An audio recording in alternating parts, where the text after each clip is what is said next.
Alright, hello everybody. So last weekend, for me at least, for you it's probably a bit later, I went to the FAMAT State Convention, which is a wonderful gathering of a bunch of really cool math folk, and we did a lot of math. And, I came back here and I decided I want to do some more math. So, I'm taking a look today at the Calculus Individual test of the FAMAT State Convention 2019, and I'm trying to solve, let's say, the last 6 problems on this back page. So let's jump right in.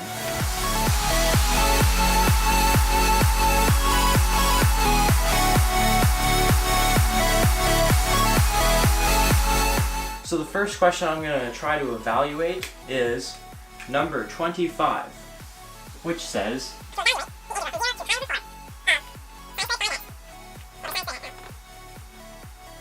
so we have here the integral from 0 to pi over 4 of sine squared 5x over sine squared x minus cosine squared 5x over cosine squared x.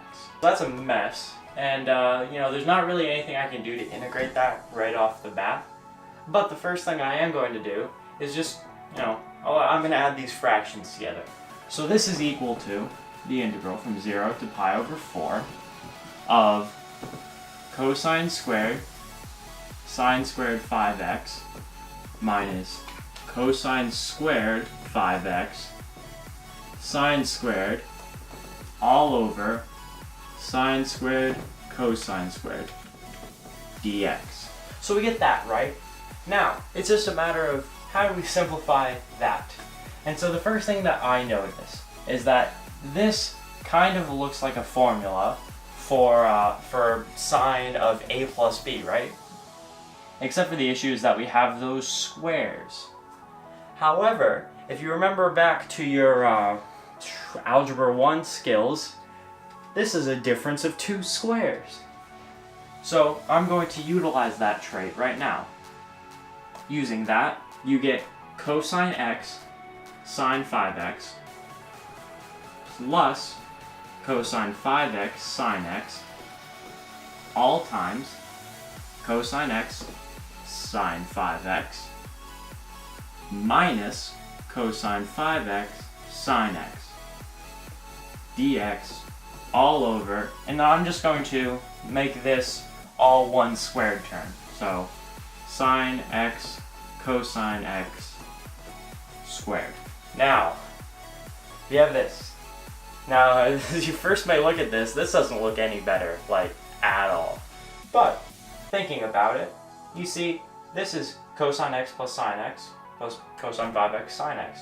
And this, you see right here, these are sum and difference formulas of sine.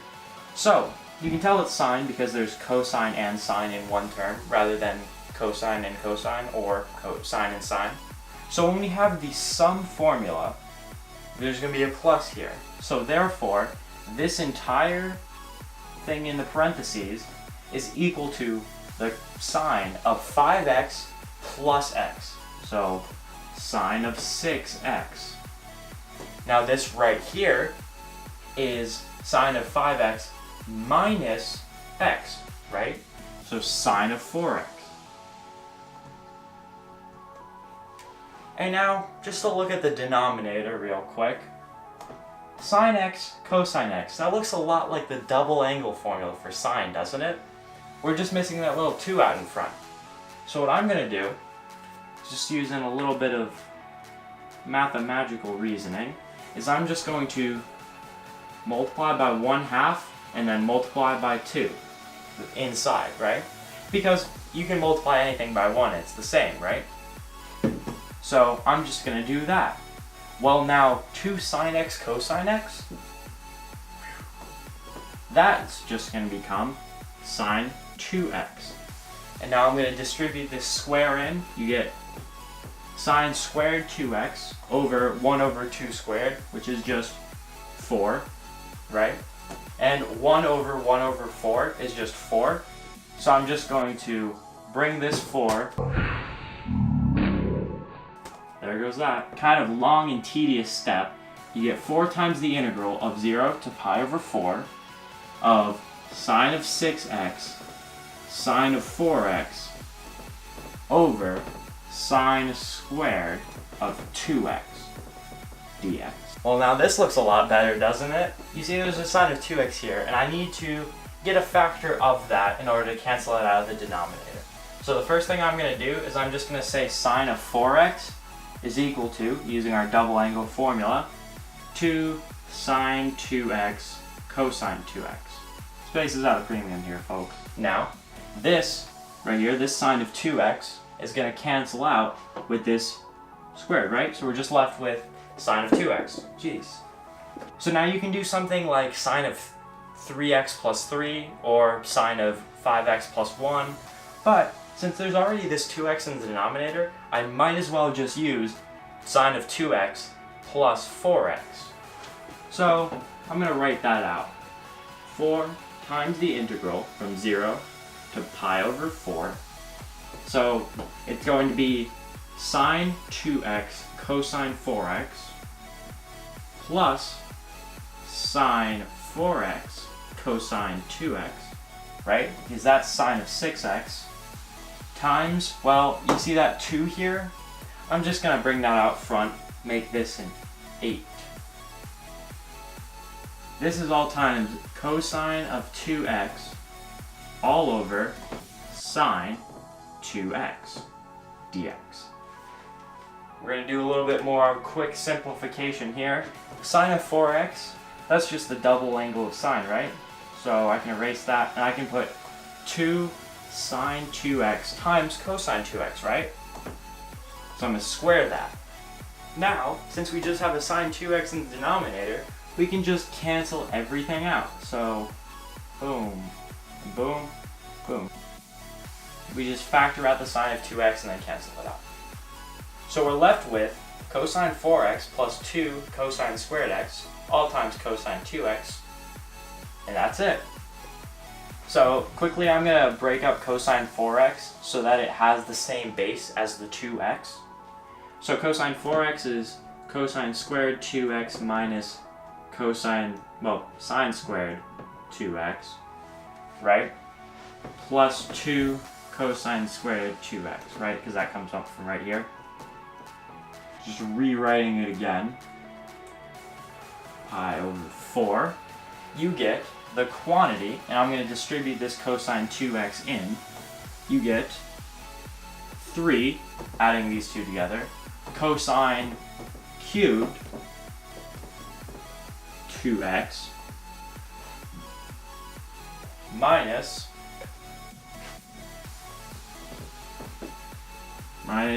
sine squared 2x cosine 2x dx. Alright, so this is actually getting pretty nice to solve, but the issue is this cosine cubed of 2x. But if you've done any sort of these types of integrals before, it's not going to be too bad, as you know. So I'm just going to, boom, 0 pi over 4. And now cosine cubed of 2x is just cosine squared of 2x times cosine of 2x, right? So in that case, cosine squared is just 1 minus sine squared.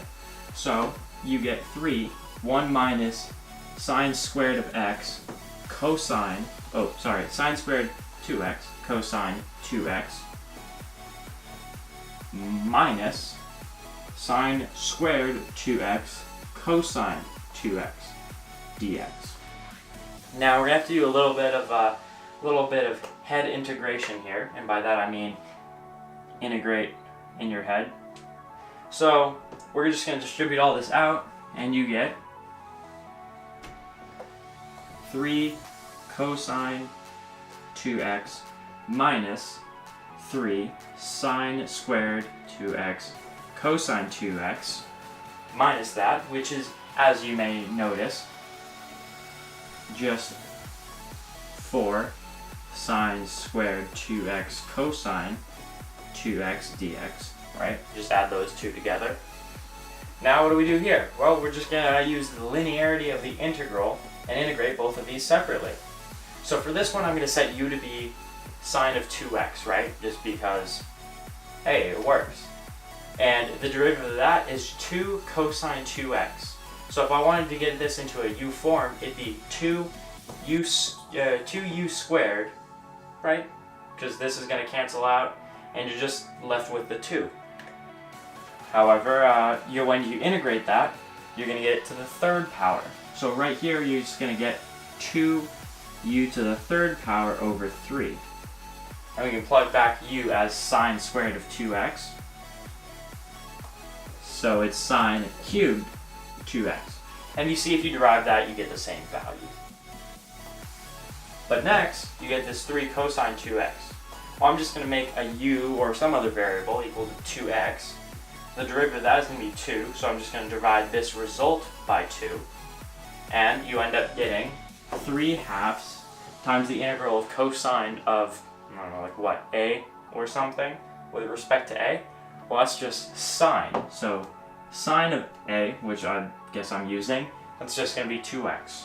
Sine 2x. And that's all times 8.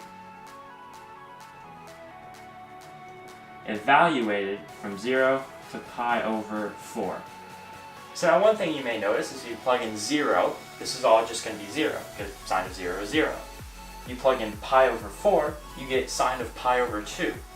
And sine of pi over 2, as we all know, is 1. So this is equal to 8 times the integral of 3/2 times 1 minus 2/3. Pretty cool. So I'm going to erase that. So I'm just going to add these fractions together. You get 9/6 minus 4/6, right? Easy enough. That is just 5/6, right? Times the original 8. So I'm going to cancel out these 2's.